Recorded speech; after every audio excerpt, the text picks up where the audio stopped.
my goodness. I'm so excited about this interview because Bri, you and I we were dancing around each other for maybe a couple of months earlier this year. And something just hit me after our connection. I was like, I need to reach out to Bri. I need to bring her into nOMad like ASAP.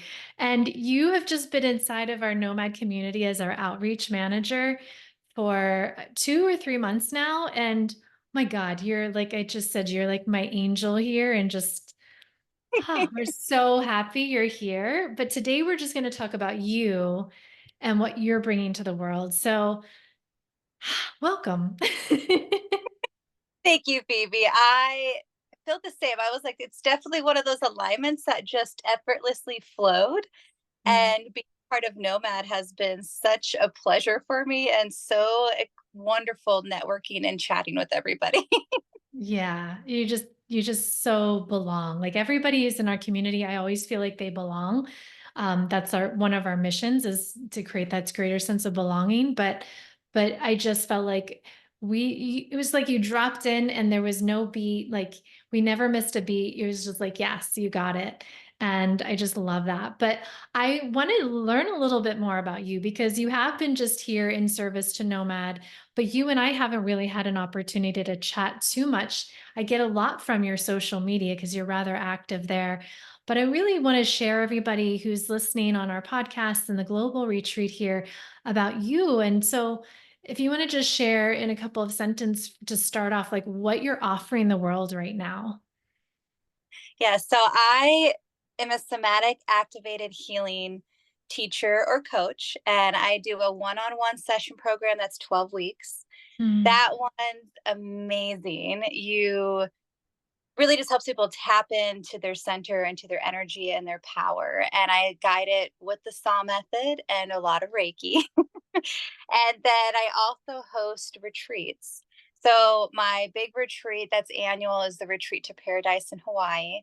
Mhm. And coordinating the retreat on the back end is so much excitement for me. I love every part of putting together a transformational event, from the part of literally picking out the colors and sharing it on social media, all the way to like talking to somebody and having them book it or greeting them and then walking them through the classes. We do the somatic healing. We have an exciting breathwork session, massage. This year, I am hiring a private chef that will come in. Mm. So just a lot of being centered and really helping people find that somatic self-care and going from that space of embodiment that, as you know, with doing yoga for so long and dance, just something in your world opens up when you learn how to apply it to everything in your life. Yeah. Oh my gosh. I definitely want to talk a lot about your retreat in a little bit, but I want to go back a little bit further into your own journey. So how did you find your way? I know you were a massage therapist for years, but how did you find your way through maybe to massage or just the somatic work in general? And I would love to know also about like what is SAH, right? Yes, yep, yeah, saw method. So for me, my journey into the wellness world started, I would say middle school. I had a clear idea of the direction I was going to go in. And it Mhm. literally came from I was going to skip school one day because I didn't like what the adults were doing. I love you. And when I went to leave, magically all the adults were by the exits and they just politely redirected us kids that were trying to leave into a room that wasn't filled. And I remember one of the adults being like, "Oh, I believe the massage therapist has some open seats in there if you were looking for a room to join."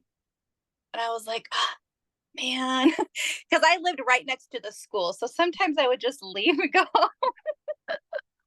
Okay. So I went into the classroom for career day and I love the massage therapist's energy. And then as she started sharing stuff, I was like, "Oh, wow, I think this actually has grabbed my attention." Wow. Yeah, and so at the time I was doing dance and I taught a Sunday art school. And so that got planted there few years passed, I had my child young, and then I clearly knew that massage was gonna be my path for a while. Mm. It would give me the schedule I wanted. It would let me, you know, receive money, but also be fed emotionally, like I knew was important for me. And so I did massage therapy, and it's been part of my life for 18 years. Wow. And during massage therapy training, I really started realizing that like the energetic part was really easy for me to tap into. Mhm. So, yes, I got the anatomy and physiology part down wonderfully, releasing muscles. I could do all that. But I noticed that I was tapping into people's major trauma points like very fast. And I had a Mm. teacher who helped guide me to that. My first emotional release was probably in the first half of school. And the friend I was working on, I was really drawn to her diaphragm, and she had a major, major emotional release. And that's when the teacher was like, "How did you know to go there?" And I was like, "Well, I just followed her tension lines." And Mm. he's like, "Okay." So he helped me kind of connect the dots. And then through my career of doing massage full time, when that was my main job, um, as I became older and learned more about things, I learned that I was tapping into people's trauma points. So I became more trauma informed. But Mhm. then I also was opening up the heart chakra. And so that's why, a lot of my clients would like have huge shifts in their life. And they would share these stories that they had been like keeping in their body sometimes too, or they would just have that emotional release. And so then I got to the point where I was like, okay, I love massage, but I know it's time for me to do something else. I am calling in something that's very similar, but that I can bring online and do in groups and has more like movement to it. Mhm. I did dance for a long time, and I knew that I missed that movement kind of like networking, connecting feel. Mhm. And so Sadi Simone, if you've seen him online at all, he started popping up into my feed. And Okay. so then I started looking into him, and then all of a sudden he started growing. And then I was like, oh, wow, I think he's tapping into exactly what I do during massage, but through a different method. Mm. So then I got to learn about somatic activated healing. And they just actually got done with the science part of it to show that your brain waves change after a session. Yeah. Cool. Yes. And I always, when you take that course, he reminds you that everything you're learning has already been done. He just put it Mhm. together in his own flow. And I Mhm. love that you shared that, because anybody who's been in that somatic world for a long time or practicing embodiment, like, that mantra, breath work, meditation, and dance just allows your body to heal itself. So there's this saying that the mind repeats what the body is ready to release. Mhm. And it's just one of those methods that I wish could be taught in schools everywhere, that like families would do. Gosh. Because for me, I have a very long diversity in my childhood and background story. And I did a lot of work.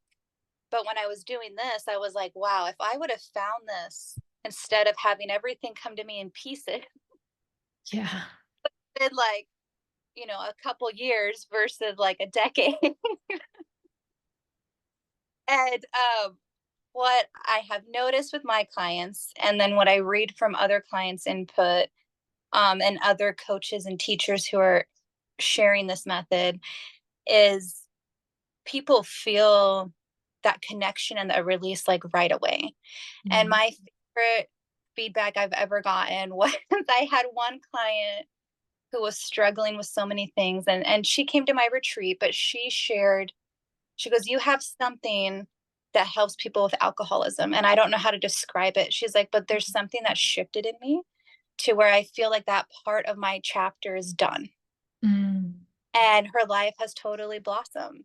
And then I had another uh, guest who came in, and I did a monthly session for a while in a local spot when I was more on the mainland. And she told me, she was like, wow. She goes, I had no idea that my grief and love could be parallel together. She's like, I had no idea I Mm. could at the same time. She goes, they're going to Mm. have dates for now on. Love that. was like, that is such a great description because Yeah. if we are not taught it, very few of us intuitively know that, you know, the human whole system is amazing. Like you can feel immense grief and immense love at the same time. Yeah. And when you start practicing that feeling in your body, it's like if you let your mind just relax, you're in your heart space and you let your body do what it needs to do, it's like everything becomes easier. So true. Oh my Mm. gosh, you said so many things, but yeah, I kind of land where you just were with the grief and the love. And I often think about like you can't grieve unless you love, right? They are parallel because if you didn't really care about that and put that love into it, then you wouldn't miss it, right? So it is actually a blessing to have both, right? And they're one and the same. Like I was just seeing that figure eight and we're talking on 8-8 right now. But yeah, that's beautiful. And I love this story that you were sharing about how you found massage because you're trying to skip school. And when you were speaking and talking, I was just picturing like little Bri. And I remember you saying something in a networking call or one of our nOMad guides calls. I don't remember which one, but you said that you remembered at a very young age. I think you were even saying like age 3 or something ridiculously young, that you realized that you saw that people didn't know how to love each other. Yeah. And I'd love for you to dive into more of that too, because it sounds like you're just this very wise being, like finding massage at like, this age in middle school and knowing this, wisdom. And it sounds like when you went to massage school, you were intuitively guided to these emotional like trauma points, like your teacher hadn't guided you there. And so he was receptive to say, oh, she has this wisdom. So I just want to like kind of Yeah. explore this wisdom that you've brought Yeah. into this life. So as this life has gone along and I've gotten more wise in the years, I think that there's that part of me that I think I was born with a lot of emotional intelligence, and that's just Mhm. part of the genetic makeup that I got. I was born quite early, and Mm, sometimes I wonder if that like helped something with that. mm, I also always make the joke that like, yes, my parents have always loved me and adored me, and but they also had this family dog who loved me definitely more because he's a dog, right? In his own little way. He followed me everywhere, everywhere. So in my mind, um, I think of him as like a person. And mm, sometimes I make the joke when I get on this topic about emotions and emotional intelligence and like living from the heart space. I'm like, I honestly think having a dog who loved me that much helped me with that. Because mm, that means when I was really little, whenever I wanted attention, whenever I needed that extra touch or love, like dogs sense that immediately, mm, you know? And I was the first kid, so my parents were able to focus on me more. And so there's those little things, but then I also think that just my spiritual path, as I've been here a few times, and I chose a yeah, family that had a lot of generational curses to clear, mm, and those areas that had a lot of polarity with the beautifulness of the land, but also the heaviness that can stay in some areas. And then I think I gave myself some tools, so you know, my soul mission to get yeah, done. And I didn't realize that till quite older, but when I was little, I definitely would do now what we called like anchoring into like nature or grounding. I remember playing with my friends outside, and sometimes somebody's energy would feel weird or an adult would feel yucky to me. And I remember going and sitting next to this tree still there on the land that I grew up on. And mm, then, the animals would follow me around. Like I had two cats that would always come up and hug me and kiss me, and then my family dog that followed me everywhere. And then flash forward to like, elementary years, middle school, high school. I always was friends with everybody. And it was easy for me to hold space with a diversity of people. And mhm, so what that created was like always this little community hub everywhere.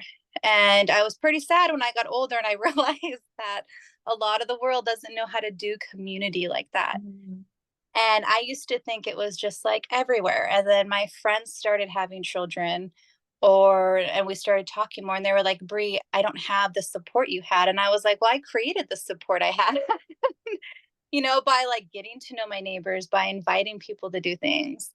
Um, so that sense of love that has been easy for me to tap into really served its purpose with me raising my child and being a massage therapist.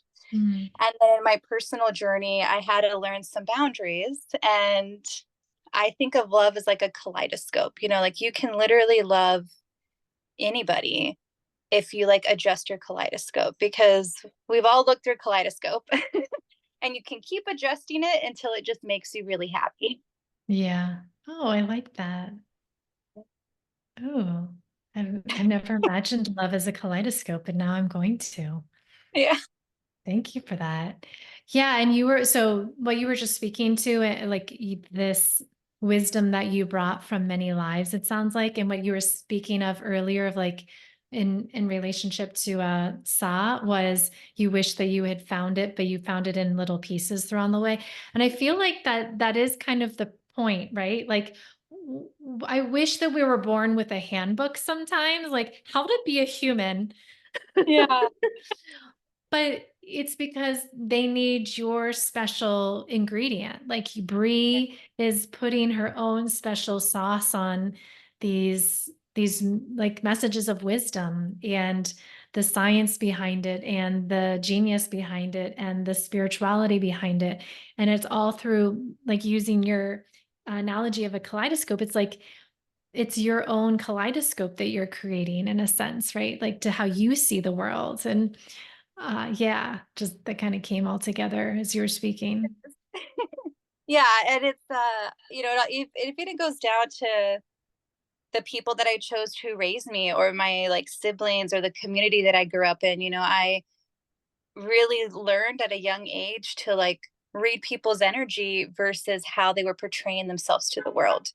And what that's done for me is it's allowed me to really hold space for people when I can tell they're just hurting and not showing up as their best, Hmm. or they have maybe something attached to them, or they're in a chapter where they have to go on their own path and process their own stuff. Or when I meet somebody that has like an open heart just like me, and I'm like, oh my gosh, we're gonna create some magic together. Yeah, yeah. So it sounds like with the boundaries, because you said you had to learn about boundaries, it sounds like you had to really come into your own and trust your intuition on where people were in that path and say, Yeah. I'm going to give this person this amount of energy because their heart is wide open. I can just not necessarily have those boundaries, it sounds like, but there are certain people that, you have to be a little bit more distant. It sounds, is that correct? Yeah, yeah. And Yeah. think I definitely have had some hard lessons, but there is this prayer or meditation that I started maybe when I was like 19 or 18. And Mm, I share it when I'm working with somebody, or when I know they're going through a hard time and they're talking to me about stuff. And it's you're grounding into your body, but then you're also opening up and asking the universe, or your guides, or your angels, or God, whatever you feel really connected to, or all of it, to just to clear whatever's not in your highest path, or what's not for your best highest self. Like mm, clear everything out of my life that I cannot see, that's not in the best care of everybody. mhm. And you can word it different, but the intention is like allowing the universe to clear out what's not going to keep you on your highest path, and then ask for grace and love to surround you. Yeah. And that prayer has helped me so much, because especially when we're really young and learning, we can overanalyze stuff. We can feel scattered because you have so many hormones in your body when you're in your 20s. Mhm. But I would use that, and anything that I wasn't good about with my boundaries yet would just like clear out. Like literally, I would go into that meditation, and I once had more than one time I had somebody just kind of clear themselves out of my life, or Mhm. I was offered an opportunity to move somewhere new. Like just so many funny things to where I was like, okay, I'm going to share this with. That's Yeah. great. Yeah, Yeah. you're just so tapped in.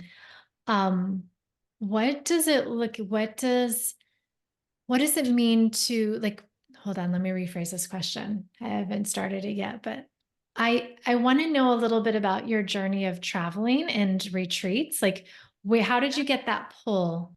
Yeah. So I was, let's see, probably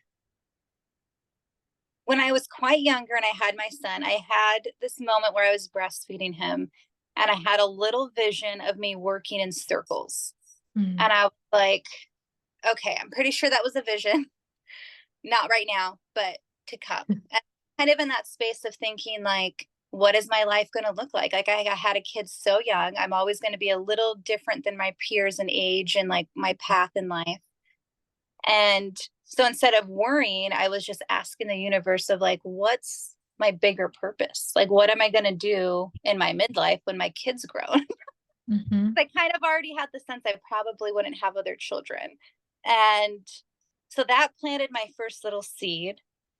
And I could see how at that time I was given some wonderful mentors that did hold a lot of circle and a lot of space for people.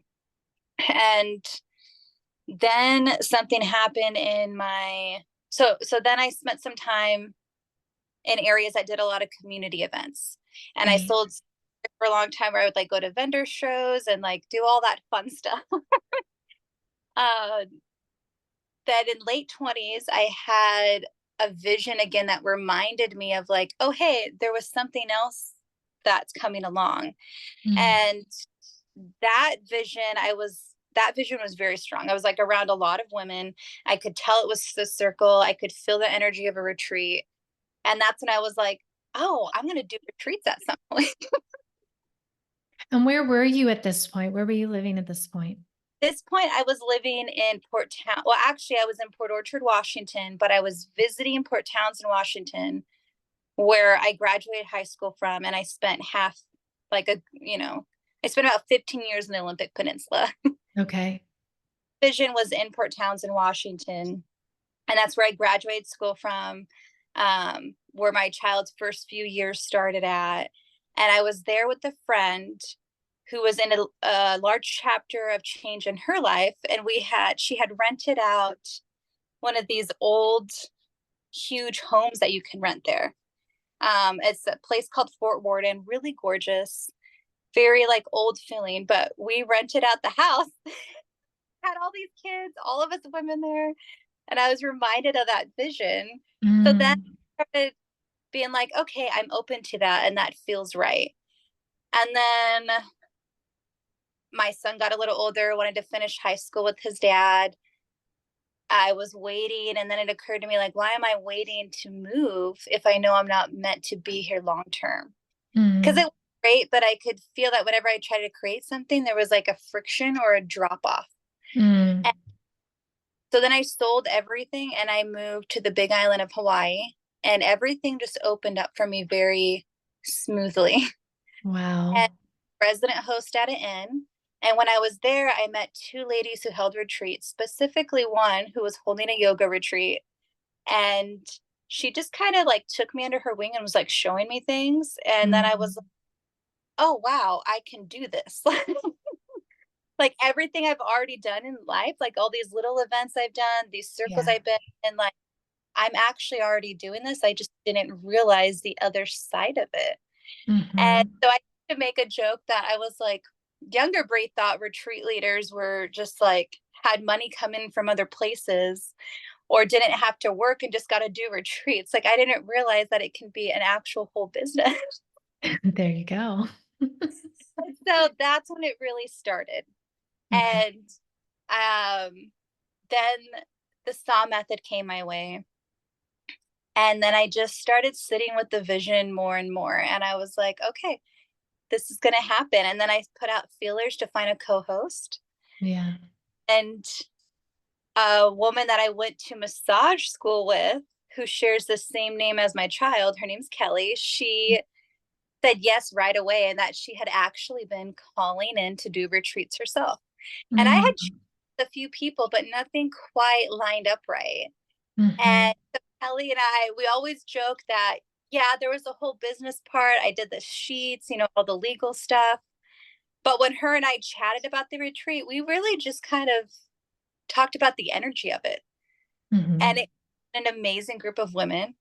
And I have, for this next one coming up, I have one lady who booked right away. And then I have a few that are making sure their end of February is open and then they're booking. And it's exciting because I keep it very intimate and small, but one thing about holding circle and when you create retreats specifically is it calls in everybody that's sharing something similar. And yes, this retreat is like a woman wellness retreat. We're going to learn somatics. You're going to leave feeling embodied.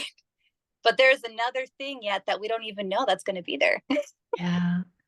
Because every retreat has its own energy that it just creates, you know? And I've Yeah. seen that in so many groups. Like, even when I would just open up my home and have a few people come over, it was like people were sharing the same story in the same chapter in life, that they were all witnessing each other in the same point. Isn't that magic? I feel like, yeah, I've been doing the retreat specifically for 10 years. And it's really interesting when I don't know if you like find a different name or theme for your retreat, but I always feel like it finds me. And it'll be, that year before or that 9 months, whatever it is, the planning begins where I get the idea of the location and the theme. And it's interesting. I don't know if you feel the same way, but like I have to go through whatever that is Yeah. before so that I have that wisdom to bring into the group. And I'm still in the process, and we talked about this in the guides call the other day. Like we're still in the process of that healing or that transformation too. But we needed, we like as the guide, like I needed to do that a little bit before I got to the retreat. So I was a few steps ahead. And then I Yes. have all these other modalities that I use for to facilitate the transformation for others, right? Do you find that too? Do you find like you're kind of getting like universe is working it through you first? Yeah. And I I've done a fair amount of shamanic work, but it's not the focus of what I do. Hmm. And my teacher with that, she shared, and it always comes to mind when I find this conversation opens up. She Hmm. goes, well, we're working together and you're going through something. I'm journeying with you. Like, it's Yeah. not just, I'm feeling it. I'm journeying with you. And I think of that when I am working with somebody or when they're coming into circle, is that there's we can call it quantum physics or energies or vibes or whatever, but like, it's like the mushroom system. And people, we have our own. And Yeah. literally, we all are feeling the same journey. Yeah. Oh, I just got full body chills. Like when you spoke that, I felt like here you are, like Mother Mushroom, and you're calling it the theme. And there's like this whole system that's Yeah. underground all of us. And you're calling in specifically women into your group right now, right? And they don't necessarily have to be playing the same role that you're playing, but there's the But undercurrent of the same story in a yeah. sense. And so when they're coming together, they might not even know you. It sounds like you're wise enough now to understand the interconnectedness, but like they might not necessarily see that until they dive into the work with you, right? Yes. Yeah. So there was the last retreat, there was a moment where I had met everybody. We were already at that spot where we had unwind, disconnected from the outside world. And like, I, we were at the day where I was opening up heart chakras. And I was like making my coffee that morning. And for me, I'll have those moments hit me in those like simple moments, right? Like you're staring at a flower, you're making your coffee, like you're just regular little things. And you're like, ah, yep, that's what's going on. I had a moment where I was like, wow, I think we're actually releasing some heavy, heavy, multi generational mother wounds. Mm. And that day we did our cacao ceremony. And I had shared that with the facilitator or local guest guide that came in. And I said, hey, I believe we're all sharing a mother wound right now. If maybe we can just sit a little bit with that with Mama Cacao. And it was amazing to see, because you feel the ripple, you Mhm. see tears, you see the laughter, and all of a sudden it just shifts everything. And when you've been in this holding space for a long time, you also know that that means that their past generations and their future generations are getting this healing. Mhm. And, if you're familiar with some of the Buddha teachings, they say that you can like actually affect 7 generations back. Yeah. And I think it goes farther than that because I do believe that everything's happening separately, but all at the same time. Yeah. And when we allow ourselves to go into these healing spaces where we're holding circle, there is something magical that comes in that everybody needs help with, but everybody's energy is also helping with that. Yeah. And, and I always like to think of like, yes, everybody knows that you're personally getting work done. You're going to personally feel better. You're going to leave retreats feeling amazing. Like you're going to tap into something. Sometimes it happens right away. Sometimes it's a couple days, a few weeks, maybe even a month later, depending how your nervous system and threshold is. But what I always like to think about when I see people like blossoming or really stepping into their power or feeling like they finally got to let go of something that they knew was holding them back for years Yeah. is their family and their circle will now feel a ripple effect of that. I agree 100%. So I'll just share really quickly. I don't know if I told you this, but my mother and my grandmother often come on my retreats in the past. And there was one, and not necessarily always together, but there was one in particular when you're talking about Mama Cacao. They came on my retreat to Mexico in 2021, and we had a cacao ceremony. And I just remember there was such a shift, like with all three of us. It was so powerful. And there was the day in particular, there was a ceremony, and it was actually when my grandmother had realized it was the day my great grandmother, her mother was born.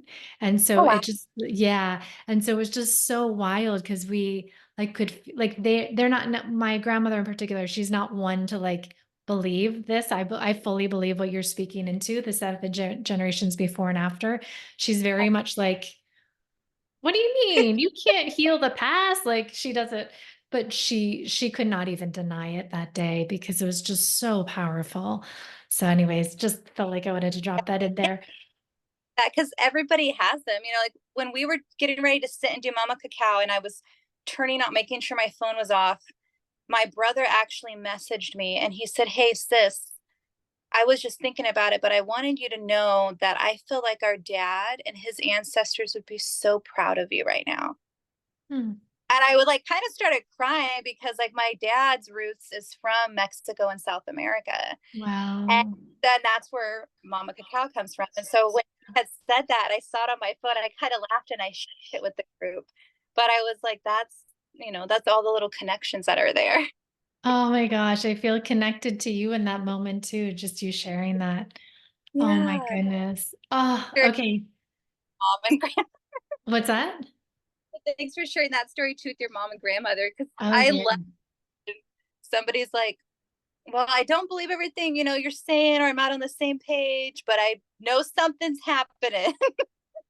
That's when you know that there's the magic is there, right? Like when you can shift people to believe who are not necessarily believers, but they cannot deny that magic that is brought into ceremony, into these spaces of transformation. It's like, yeah, that's when you know it's real. Okay. So can you speak a little bit more? Like you already have somebody signed up, you have a few other people who are getting ready. Can you talk a little bit more about this retreat that's coming up and yeah, like the moving forward? Because you've talked about like what it's been, but can you talk about the moving forward? Yes, And yes. so anybody So, out there is like, ooh, I want to go with Bri to Hawaii. so the retreat to paradise is the annual retreat, and Mm, holding it in February. I wanted this retreat to be very intimate, to call in women who really wanted to unwind and reconnect. But the thing that I felt and saw and have felt in my own life and has also seen in my community is women sometimes will be nonstop go. And we're so busy caring about other people, being so busy all the time that we get disconnected from ourselves. And when you put yourself on a retreat, it's like it literally allows your mind and your body to unwind, but also create new pathways. yeah. And so Retreat to Paradise is 5 days and 4 nights. It's in a private beach home that has like your Hawaiian charm. You know, you hear the wind moving everywhere, you see birds, Mhm. there's flowers. It's built very open and tropical. Um, it's on a private beach, but then it's connected to two public beaches. And so you can walk on all these different areas. Cool. And you have one beach that's a world renowned beach. It's gorgeous. So you can do a little bit of everything there. And then you have a little naked beach cove. And then you have the private beach. And then you have another beach that we teach everybody snorkeling on, or get everybody really comfortable with snorkeling and face down in their fins and everything. Mm. Oh, that And sounds awful. right, right. And so the sunsets on the Kona side are gorgeous. Okay. And during February, you also have the whales are here. And so Mhm. I love the story of how the whale migrates between Alaska and Hawaii. And like, they bring their babies here and they have them and they teach them how to hunt and swim and get comfortable in the Mm. ocean. And then they head back to Alaska and then they'll redo it again. And So, you kind of do that. yes, yeah. And so during the retreat time, you will see whales. You'll see whales out in the ocean. Mhm. And we also do a Monterey dive, which is so much fun. Cool. So it's a night dive where you get to go along the ocean and see the sunset. And then when it gets darker, they turn on these lights that attract what the Montereys eat. And they're Okay. just like creatures, right? But they swim with their heart open. And Oh, because focus is on the heart chakra and embodiment, connecting with the Montereys and the whales are so very special. So Montereys swim wow. upside down, their heart always open, That's and they're amazing. social. They tell you, like, please don't touch them, but they're going to bump into you. Because they want to. They're like, I want you to touch my Bump, heart. bump. And the first time I ever went out on one, I had this one that kept bumping into me, and I would just like see its eye, like it'd be this close and it would just go by. And then it went and got its friends and brought all them by. And so when I was done, I asked one of the guides, I said, I felt like that one said hi to me. And then I felt like it went and got its friends and they all said hi to me. And he said they're kind of like dogs where they'll do that. They'll get excited and then they'll show everybody else what they're excited about. But the wonderful thing is like a lot of us get emotional and we have these interactions with these huge creatures that have just been designed to anchor in so much light and love into the world. Mm. And so, I will cry sometimes. I'll see other people have them cry and things, and it's just like it's so beautiful to see, but it's really magical and wonderful. Oh my God. When you were just speaking about the whale coming over like a dog, I thought of your dog when you were a kid, Yeah, like following you around and just like, oh my God, I found her. Hey guys, I found her. Bri, I'm yeah, just in a whale body now. yeah. So sometimes you will see the whales come right up to the boats. I went on a snorkel tour in February, and we had actually a mama and a baby whale that was like moving along the side of the boat to where we turned off the boat and just waited for a while. And Wow. then Monterey's, they're like those big triangle.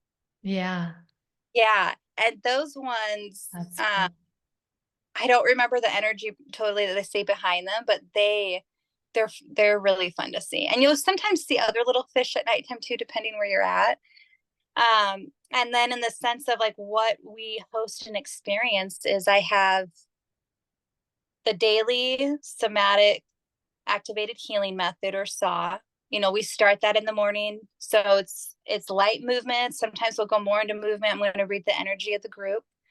But this creates a daily check-in for everybody that they can go home with. So you're Mhm. doing this daily to where if you want to keep it going, it's going to be easy to keep it going when you go home. Perfect. Yeah, that's beautiful. Yeah. Yeah. And that body scan, and then with the SAW method, just really brings up your awareness so much that it becomes easier to know your yeses and your nos, or to know your threshold when it comes to saying yes and no. And I think that's really important. And then we also do a large breathwork session that we have planned. And my co-host Kelly leads that, and she's amazing. She has different sound therapy tools. She really gets you breathing and using your voice and, making different sounds and feeling your body release all this stuff. And it quite feels, whenever I experience her work or I see her working, I think about how she's always like, hell at the moon, it's the full moon. That type of energy where it's like, just get in there and do it. And then every massage, the private chef dinners will be really special this round.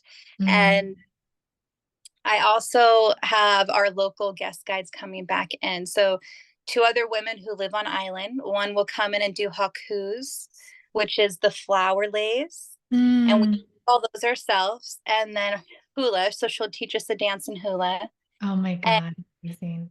yeah, and Jerry's amazing. Like I worked with her a long time. She's a really good friend, but she also just brings in such wonderful energy that gets everybody excited, gets everybody moving. And so we turn up the music.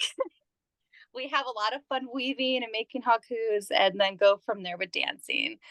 And then we also have our cacao ceremony with Christina, and that is so wonderful. She comes in a little early, makes it with a lot of intention.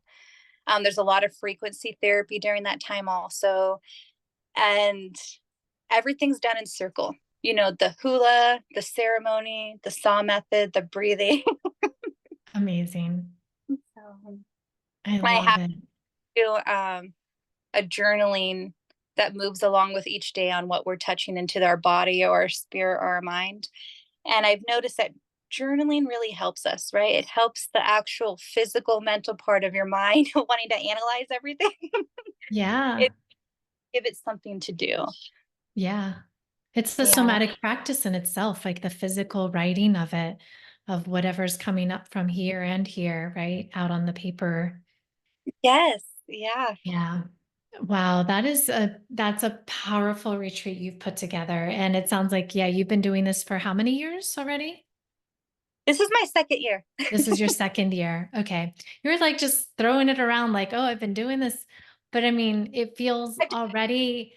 settled, like in the best way possible. Like it sounds very grounded and rooted, and you've thought so deeply about it and put so much intention in it. And it feels like, yes, this is what we need to do every year. Like you said, your annual retreat. Um, I'm wondering for the people who are listening, I mean, pretty much everyone's listening. I'm sure they're like, yes, when can I go? But do you, like you were saying, you see a lot of the similarities of the group coming together. What are you feeling right now? The women that are coming into the space that they're like is Yeah. there a specific, yeah. So so far what I'm seeing is we have a lot of very business successful women coming in Hmm. who are very busy, and Hmm. they're wanting that feminine flow, they're wanting that reconnection time, and they know what this means for their nervous system. Mm. Uh, One thing that I do intentional with the retreat to paradise is I keep room for it to be fluid. So Yeah. anybody who books can digest it, but also part of the feminine energy is like allowing movement to happen, allowing things to kind of not be super, super structured, but Mm. just enough safe. And so it's calling in women right now, the ones that I'm talking to and the lady who booked, who are really go getters, who have been busy, who are go getters, but they totally know about femininity, about that energetic part, and knowing what this brings for their nervous system and wellness toolkit. I always think of it as like that wellness toolkit that we can pull different things out of. Yeah. I think you were on the call when we were talking about like the recovering perfectionist or the recovering type A.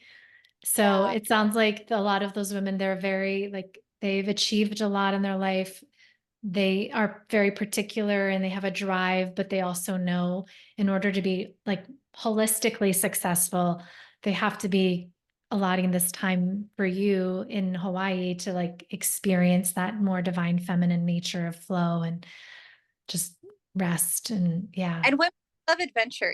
I think that's something with Hawaii is it attracts people who really like adventure a lot. And Hmm. so when you just know it's going to be a good adventure, it does something like that too. Amazing. Yeah. Well, is there anything else that you want to share? Like, how do people stay in touch with you? How do they continue on? I mean, we're going to have everything listed on the podcast and our global retreat about your retreat itself. But just in general, if you want to let people know how to continue I this conversation. I am most active on Instagram. So I have my Instagram page is a great way to stay in contact with me. I'm very active on there. I also answer my messages easier and I share a lot in my story. And then Mm, Facebook, I have my private Facebook page where if we're sharing networks, then I'll become friends with somebody. I also have a retreat to paradise page that's very simple and enough to find me on Facebook because I know not everybody's on Instagram. there you go. Yeah. Oh, and I didn't ask you this before, so if you don't know the answer, don't have one, it's absolutely okay, but I'm just going to throw it out there. Do you have a free gift that you're offering our global Yeah. retreat friends? I didn't Yes. prepare you, but I had a feeling you did. But I love gifts. I love gifts. So I have an embodiment free class that is like do it yourself at your own pace. It connects you to resources. You can be very well attuned to this, or you can just be stepping into this part of wellness and you'll Mm, find something of value there. It's awesome. it's on my webpage, but I'll definitely be sharing that with our global retreat. And I do feel like I'll have something extra in there also during that time that I'll be gifting to. That's a little surprise. They have to go and follow the link. Yeah, but I can tell that when that comes up, I'll be excited enough to where something else will come up that I'll share. I know. That's how I am too. I'm like, what else can we give them? What else? That's why we have you hanging out at nOMad because you do move from a place of abundance and we love that and at nOMad. Yes. Yeah. Oh, Bri, I love that we got a little bit more time to just chat and get to know you and your story and what you're gifting to the world, especially through this retreat that's coming up. I just see you and you're just such a gift. And I'm so grateful that I get to know you. Thank you so much. Thank you, being so much love. I feel the same with you. I You know. bring so much beauty in everybody, and being here witnessing that and helping everything just shine is very, very, very, very special. Yeah, I feel the same. I can't wait to meet you in human form someday. I'm just gonna bump into you like the whale. Yes. I think it might be in March. I think so. I think so. Yeah. Okay. Thank you Well, so much, Bri. Yeah. Thank you. Thank you. enjoy your day, Phoebe. Bye, everybody.